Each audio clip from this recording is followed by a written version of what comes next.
Hi candidates, welcome to English. इस video में हम सीखेंगे कि पैसिव वॉइस कैसे बनाते हैं। आपने अगर हमारा पिछला वीडियो देखा होगा तो उसमें मैंने एक तरीके का जिक्र किया है। उस तरीके का नाम है बिलियर्ड्स मेथड, जो मेरे खुद के बनाए हुए तरीके हैं, नियम है।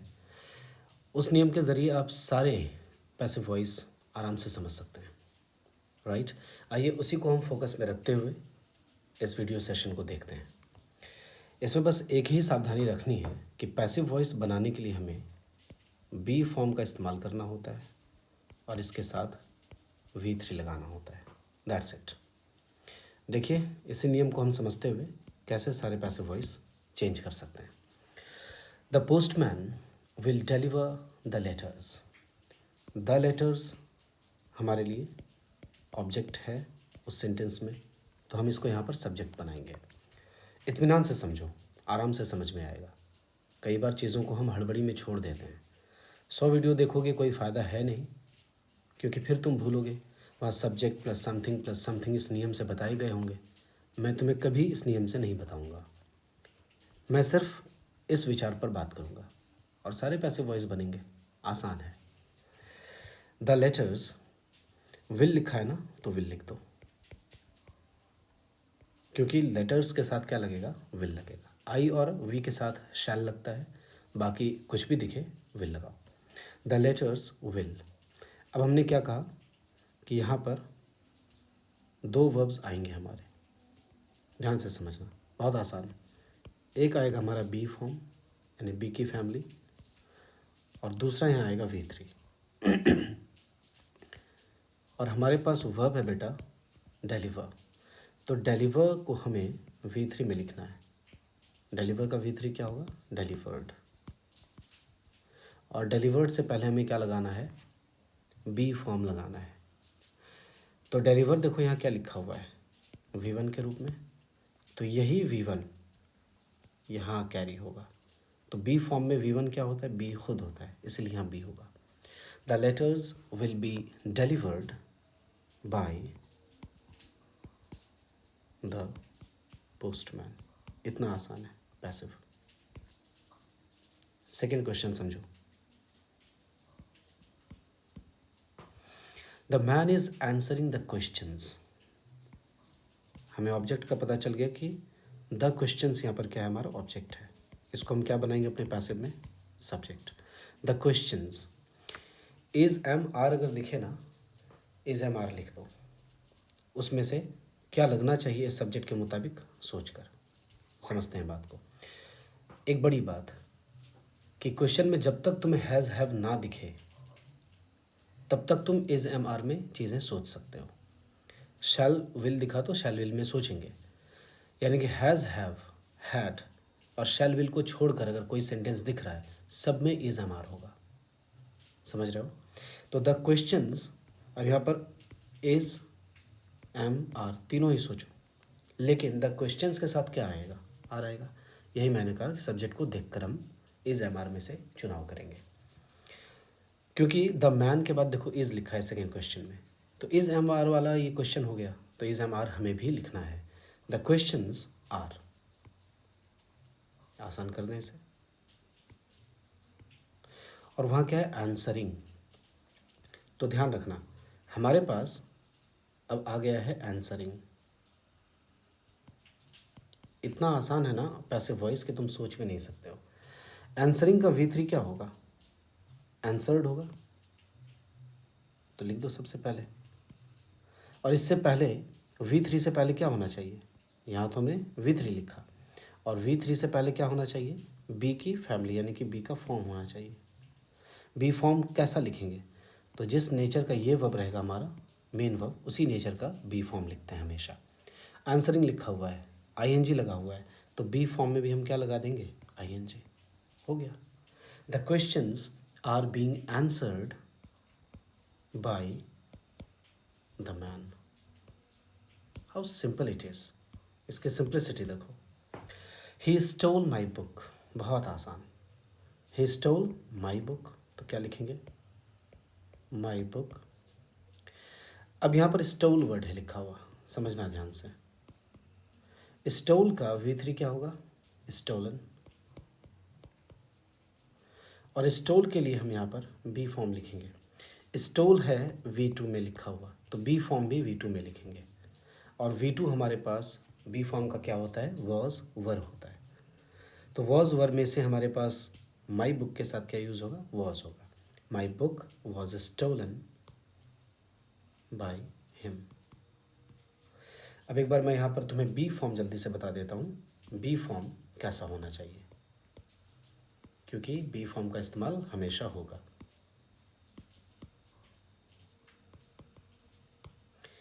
V1 में बी खुद होता है बी फॉर्म के तौर पर, आर भी होता है। क्यों ऐसा?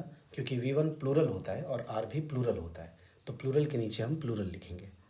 बी जनरल फॉर्म हो गया और आर स्पेशल फॉर्म हो गया बी का। इज एम आर का पास्ट क्या होता है? वॉज या वर होता है, तो यही बात हमने यहाँ लिख दी है। इसको आप याद समझ लीजिएगा। थर्ड फॉर्म क्या है? बीन है। फोर्थ फॉर्म क्या है? बीइंग है। और फिफ्थ फॉर्म क्या है? इज और एम है। इज और एम सिंगुलर होता है, V5 भी सिंगुलर होता है, इसलिए सिंगुलर के नीचे सिंगुलर वाला हम फॉर्म लिखेंगे। आर क्या है? प्लूरल, तो ये आर कहाँ चला गया? V1 के नीचे, क्योंकि V1 भी प्लूरल होता है। यही आपके बी के फॉर्म्स होते हैं। बी फॉर्म क्या है? वर्ब का फॉर्म है। करेक्ट। आइए क्वेश्चन नंबर हम फोर्थ देखते हैं। Someone will read the Gita.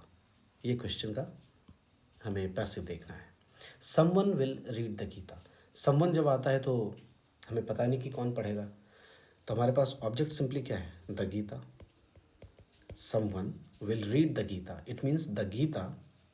अब यहाँ पर देखिए विल लिखा हुआ था क्वेश्चन में, तो हम भी विल लिख देंगे। ठीक है, क्योंकि द गीता आई और वी नहीं है, यानी कि द गीता है। आई वी होता तो शैल सोचते, विल लिखेंगे यहाँ पर। The Gita will. अब हमारे पास यहाँ लिखा है someone will read, question number देखिए third. Someone fourth, someone will read the Gita, तो रीड हमने लिख दिया। अब रीड के लिए हमें बी फॉर्म और V3 लिखना है। रीड को हमें तोड़ना है दो फॉर्मेट में। हमेशा मेन वर्ब को हम दो फॉर्मेट में तोड़ेंगे, एक बी फॉर्म में, दूसरा V3 में। तो रीड का V3 क्या होगा? रेड होगा, READ। READ को रीड पढ़ते हैं जब वो V1 होता है, और READ को ही रेड पढ़ते हैं जब वो V2 या V3 के तौर पर इस्तेमाल होता है। पैसिव में V3 चाहिए, तो V3 के तौर पर हमने रीड का इस्तेमाल किया, यानी इसे हम रीड नहीं बल्कि रेड पढ़ेंगे, क्योंकि यही नियम है। The Gita will. अब बी फॉर्म भी लिखना है हमें यहाँ पर इस जगह पर, तो बी फॉर्म उसी फॉर्म में लिखेंगे जिस फॉर्म में हमारा वर्ब दिया होता है सवाल में। रीड यहाँ क्या लिखा है? V1 में, तो हमें V1 में क्या लिखना होगा? ये वाला बी फॉर्म लिखना होगा। स्पेशल फॉर्म नहीं लिखेंगे, क्योंकि ये स्पेशल फॉर्म का केस नहीं है। आर लिख नहीं सकते जब तक हमें इज एम आर नहीं दिखेगा। अभी बात की थी हमने, इज एम आर दिखे तो इज एम आर तो होगा ही, लेकिन शैल विल हैज़ हैव हैड दिख जाए और वहाँ पर बी फॉर्म की ज़रूरत पड़े तो इज एम आर कभी नहीं होगा। तो जनरल फॉर्म हमें V1 में अगर लिखना है तो V1 में हमारे पास दो जनरल फॉर्म्स हैं, बी और आर। अब मैंने कहा कि शैल विल वाली बात हो, बी फॉर्म लिखना हो V1 का, तो यहाँ पर हम स्पेशल फॉर्म नहीं लिखेंगे बल्कि जनरल फॉर्म लिख पाएंगे, क्योंकि special form is am are हम इज़ एम आर वाले ही कंडीशन में लिख सकेंगे। The Gita will be read, किनके द्वारा? बाई समवन नहीं लिखेंगे, क्योंकि हमें पता नहीं किसके द्वारा पढ़ा जाएगा। तो जब कन्फर्म्ड सब्जेक्ट ना हो तो हम उसको बाई के बाद नहीं लिखते हैं, यानी उसको हम एजेंट नहीं बनाते हैं। इसलिए the Gita will be read ये करेक्ट है, the Gita will be read by someone ये कहना गलत है पैसिव में। Number fifth, switch on the light.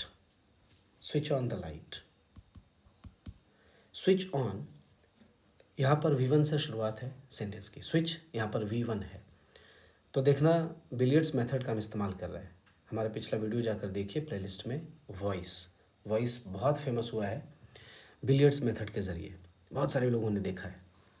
उसी तरीके को मैं इस्तेमाल में ला रहा हूँ, जिसमें कि मैंने बताया है कि हमेशा इस मेन वर्ब को आपको V3 में बदलना है और इस V3 से जस्ट पहले आपको एक बी फॉर्म लगाना है, बस इतनी ही बात होती है। हमें हमेशा मेन वर्ब पर फोकस करना है, बहुत आसान है। तो इसको हम बनाते कैसे हैं? अभी हमने लिखा हुआ स्विच ऑन द लाइट, तो द लाइट हमारा क्या आ गया यहाँ पर? द लाइट यहाँ पर हमारा सब्जेक्ट हो गया। लेकिन इससे पहले भी हमारे पास क्या लिखना पड़ेगा? हमें लेट लिखना होगा, क्योंकि आपको ऑर्डर दिया गया है और लेट का भी अर्थ होता है परमिट करना, किसी को ऑर्डर देना, इसीलिए लेट द लाइट। अब फिर क्या आ गया यहाँ पर? स्विच। समझना बात को। स्विच को फिर दो भागों में हम तोड़ेंगे। एक तो हमारे पास बी फॉर्म आएगा और एक हमारे पास V3 आएगा। तो स्विच का V3 क्या होता है? स्विच्ड होता है, इसलिए हम लिख देंगे स्विच्ड।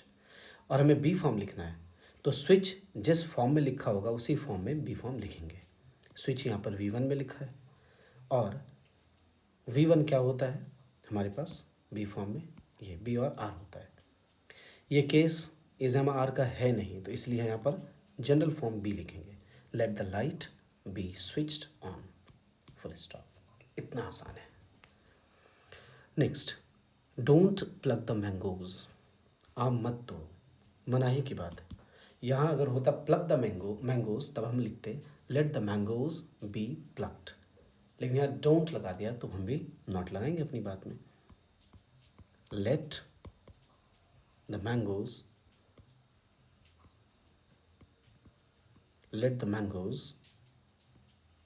not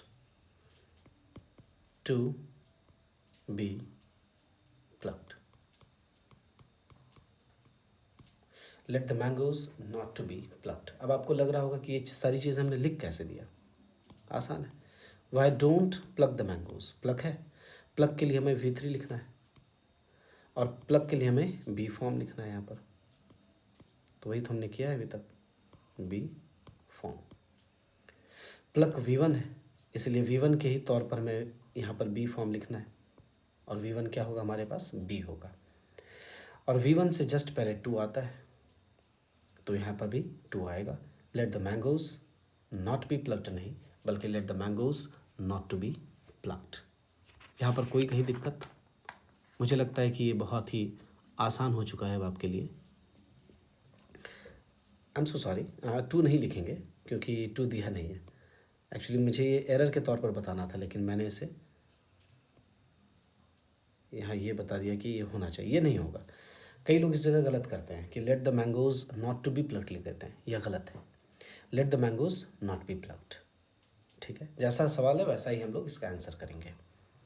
नहीं समझ में अगर आया तो आप जाइए हमारे वीडियो को देखिए, वहाँ समझ में आप आसानी से महसूस करेंगे, समझ में आ रहा है आपको। Question number 7, there is time to study. Number 7, there is time to study कैसे बनेगा ये? देयर इज़ टाइम, अब गौर करना, 2 का 2 और हमारे पास यहाँ लिखा है स्टडी, करेक्ट। तो स्टडी का V3 क्या होगा और स्टडी के लिए हम बी फॉर्म क्या लिखेंगे? तो स्टडी का V3 स्टडीड, फुल स्टॉप। और बी फॉर्म की जगह पर हम बी लगाएंगे। क्यों? स्टडी V1 है तो हम बी फॉर्म भी V1 में लिखेंगे और ये हमारा V3 हो ही गया। यानी बी फॉर्म हमें किस तौर पर लिखना पड़ा? V1 के तौर पर। क्यों लिखना पड़ा? क्योंकि हमारा मेन वर्ब स्टडी V1 में है। मेन वर्ब जिस फॉर्म में रहे बी फॉर्म भी उसी फॉर्म में लिखेंगे। जैसे आंसरिंग था ING वाला, तो हमने बीइंग लिखा था ING वाला। There is time to be studied. Okay, number 8, there is nothing to gain. पाने के लिए कुछ भी नहीं है। There is nothing to gain, negative sentence, negative ही लिखेंगे हम भी। देयर इज नथिंग, 2 की जगह 2, गौर से समझें। अब हमारे पास है गेन, गेन है V1। अब इस गेन को हमें 2 भागों में बांटना है। एक तो बढ़ जाएगा V3 और दूसरा गेन की जगह पर हमें क्या लाना है? Be form. बी फॉर्म उसी फॉर्म में, उसी नेचर में होगा जिस नेचर में हमारा मेन वर्ब होगा। मेन वर्ब बी V1 में दिया हुआ है तो हमें बी फॉर्म भी यहाँ पर V1 में लिखना है। वो क्या होगा? बी खुद होगा। There is nothing to be और गेन का V3 गेन्ड। अगर आप पैसिव वॉइस का नियम देखें तो हमारे पास ठीक ठीक बातें बैठ रही हैं कि V3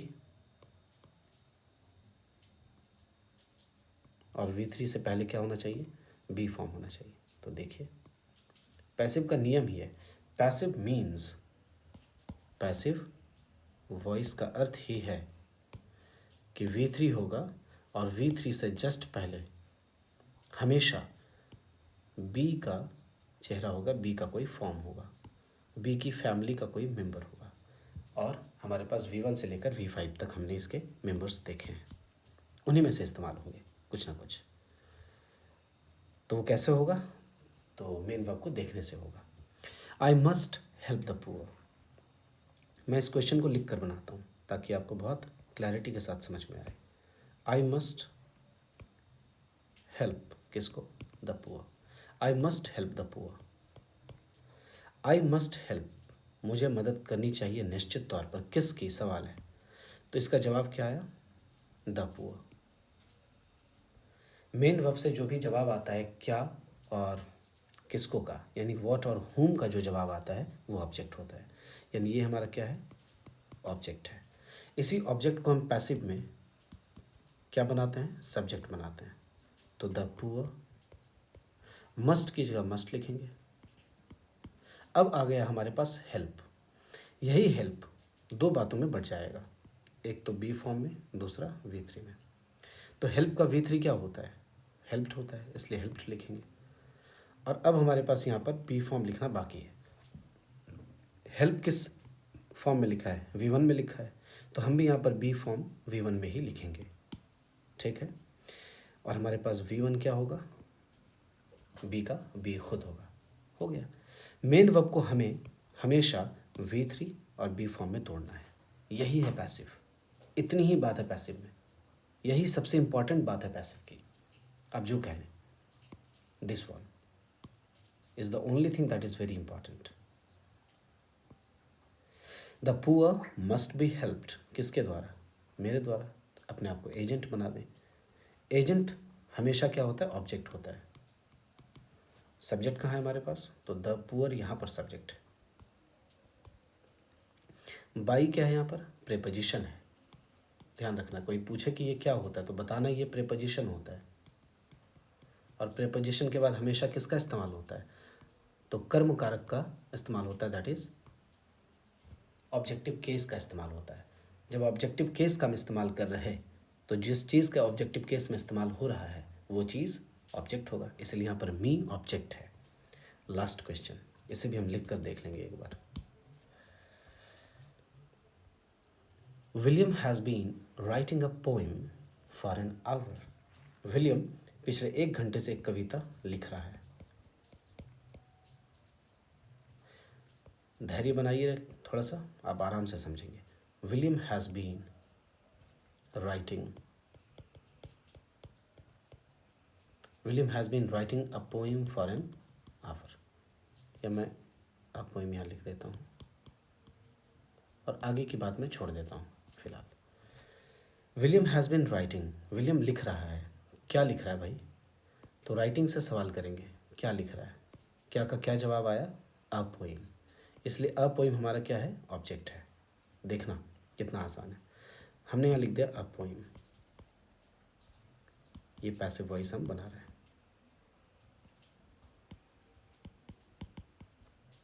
अ पोएम, मैंने कहा था कि जब तक इज एम आर ना दिखे तो जो लिखा है उसी फैमिली की वर्ब हम लिखेंगे हेल्पिंग वर्ब के तौर पर। यहाँ पर हैज़ के ख़ानदान से एक सदस्य दिखा है तो हम भी यहाँ पर हैज़ हैव हैड सोचेंगे। वहाँ हैज़ था यानी कि प्रेजेंट टाइम में है तो हम भी प्रेजेंट टाइम में सोचेंगे। हेल्पिंग वर्ब का टाइम चेंज नहीं होगा एक्टिव और पैसिव में। तो हैज़ यहाँ पर प्रेजेंट में था, हमने भी प्रेजेंट में लिखा। प्रेजेंट में हमारे पास 2 ही फॉर्म है, हैज़ और हैव, लेकिन अ पोएम के साथ हैव तो होगा नहीं क्योंकि एक है। सिंगुलर सब्जेक्ट के साथ सिंगुलर वर्ब होता है इसलिए हैज़ होगा। A poem has. बीन का बीन आप लिख दीजिए। अब आ गया राइटिंग। राइटिंग अब 2 चीज़ों में टूट जाएगी। तो राइटिंग के लिए हमारे पास थर्ड फॉर्म क्या है, रिटन है। और राइटिंग देखो आईएनजी के रूप में लिखा हुआ है, तो जब हम यहाँ बी फॉर्म लिखने जा रहे होंगे तो हम भी उसे आईएनजी के ही फॉर्म में लिखेंगे। यही बात मैंने कही थी कि मेन वर्ब का फॉर्म जो रहेगा वही फॉर्म रहेगा बी फॉर्म का। तो बी का फोर्थ फॉर्म आईएनजी वाला फॉर्म क्या होता है? बीइंग होता है। क्योंकि राइटिंग तो अपनी जगह बदल करके रिटर्न बन गया ना, ये रिटर्न बन गया। तो यहाँ जो जगह खाली होगी इस जगह में हम कुछ तो लिखेंगे। तो राइटिंग यहाँ पर रह रही थी, अब वहाँ से वो शिफ्ट हो गई आगे की तरफ, तो ये जगह तो खाली हो गई। तो इस जगह हम उसी चेहरे को लिखेंगे जिस चेहरे में ये लिखा हुआ है। तो राइटिंग के लिए हम बीइंग लिखेंगे। यही तो है पैसिव वॉइस, इतना आसान है। A poem has been being written किसके द्वारा? By William. कब से? तो 1 घंटे से। अंत में ये बात लिख दीजिए, फॉर एन आवर। फॉर यहाँ क्या है? प्रीपोजिशन है।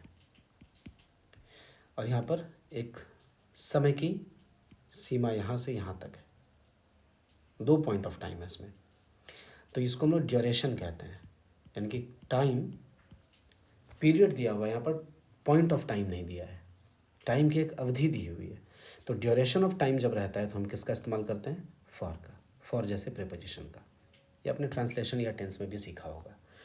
सो a poem has been being written by William for an hour. अगर तुम गौर करो तो गौर करने वाली चीज़ क्या है? हैज़ की जगह पर देखो हैज़ लिखा है हमने, बीन की जगह पर देखो बीन लिखा है हमने, यानी कि V3 की जगह पर V3, और राइटिंग की जगह यानी कि V4 की जगह देखो V4 वाली ही शक्ल दिख रही है। शक्ल नहीं बदलेगी एक्टिव और पैसिव वॉइस में वर्ब की। इस बात को पुष्ट करने के लिए एक बार फटक से यहाँ देख लें। विल था सवाल में, तो विल है, और यहाँ पर डिलीवर है V1, तो हमारे पास भी V1, क्योंकि क्वेश्चन देखो क्या है, विल डिलीवर, तो विल का विल, और डिलीवर V1 है, तो विल के बाद V1 दिखना चाहिए, तो हमारे पास बी फॉर्म देखो V1 दिख रहा है। Second question, is answering, is MR वाला यह सवाल हो गया, तो हमारे पास यहाँ आर आ गया, क्योंकि हमारा सब्जेक्ट प्लूरल है इसलिए आर होगा। तो इज MR में से इज MR दिख गया। आंसरिंग लिखा है V4 में, हमारे पास V4 में बीइंग लिखा है, दोनों की शक्ल देखो एक जैसी है। थर्ड में ही stole my book, stole V2 है, तो हमारे पास देख लो वॉज V2 में लिखा है, करेक्ट। और ये बी फॉर्म है, बी फॉर्म के बाद V3 होना चाहिए, तो V3 लिखा है पैसिव वॉइस के नियम को बरकरार रखने के लिए। फोर्थ क्वेश्चन क्या है? Someone will read the Gita, will read, एक हमारे पास दिखा विल, तो विल की जगह विल, और रीड V1 है, V1 की जगह हमारे पास बी फॉर्म है V1 के तौर पर, एकदम सटीक है। अगला क्या है? Switch on the light, switch on, switch V1 है, और द लाइट लिखा है, तो द लाइट के बाद हमारे पास V1 के तौर पर क्या लिखा? Be form. वहाँ भी V1 से शुरू था, यहाँ पर भी V1 आ गया, और बी फॉर्म के बाद V3 होना चाहिए, तो V3 है। Don't pluck the mangoes, pluck था, प्लक मतलब तोड़ना, तो प्लक से ही सवाल शुरू है, और प्लक V1 है, तो हमारे पहले वर्ब के तौर पर V1 दिखना चाहिए, तो यहाँ पर दिख रहा है बी V1, और बी के बाद V3 होना चाहिए, तो यहाँ पर प्लक्ड है। There is time to study था, वहाँ स्टडी लिखा था V1 के तौर पर, तो हमारे पास बी फॉर्म है V1 के तौर पर, और बी फॉर्म के बाद V3 तो होना ही है पैसिव बनाने के लिए। तो जैसा यहाँ पर V1 यहाँ पर भी V1, शक्ल सेम है एक्टिव पैसिव की। There is nothing to gain, gain था वहाँ लिखा हुआ V1 के तौर पर पहला वर्ब, तो हमारे पास बी है पहला वर्ब V1 के तौर पर लिखा हुआ, और पैसिव बनाने के लिए V3 लगाना है। हमें फोकस क्या करना है? बी फॉर्म और V3। I must help the poor, देखो गौर से, मस्ट लिखा है, मस्ट मेरे पास भी लिखा है, मस्ट के नीचे मस्ट, हेल्प लिखा है, हेल्प V1 है, हमारे पास V1 है, और V1 के बाद यानी कि बी फॉर्म के बाद V3 होना चाहिए, तो V3 है। अगर इसको हम ठीक से लिखते तो मस्ट के नीचे मस्ट लिखते, हेल्प के नीचे बी लिखते, और हेल्प ही हमें दिखता कि V3 में हेल्प्ड बना है। अगर हम आई के नीचे जस्ट द पुअर को ढंग से लिखते तो। और इसी तरीके से मैंने बताया लिखने के तरीके पर डिपेंड करता है पैसिव वॉइस, पहली बार समझने के लिए, जो कि आपको पिछले वीडियो में मिलेगा। जाइए खोजिए बिलियर्ड्स मेथड, ये नाम है बिलियर्ड्स मेथड। कैसे खोजेंगे आप? ऐसे, हैशटैग, चैनल का नाम ये इंग्लिशा, हैशटैग इंग्लिशा वॉइस बिलियर्ड्स मेथड, या अक्षय पांडे लिख दीजिएगा। इतना आप लिखेंगे, वीडियो आ जाएगा, उसे आप देखें। विलियम हैज़ बीन राइटिंग, तो हैज़ के नीचे हैज़, बीन के नीचे बीन, राइटिंग के नीचे बीइंग, एक जैसी शक्ल है। हम नेक्स्ट वीडियो में फिर मिलेंगे कुछ इसी तरह के दिलचस्प सवालों के साथ और दिलचस्प मेथड के साथ। मैं आपको बताऊंगा कि एक्टिव और पैसिव बनाना कितना आसान है, सिर्फ वर्ब की शक्लों को एक जैसी रखकर। मुझे पूरा भरोसा है कि आपने मेरी बात को समझी है। थैंक यू सो मच हमारे साथ बने रहने के लिए। अगर आपको वीडियो अच्छा लग रहा है तो जुड़ जाएं और सीखते रहें। Keep learning. Thank you so much. जय हिंद, जय भारत।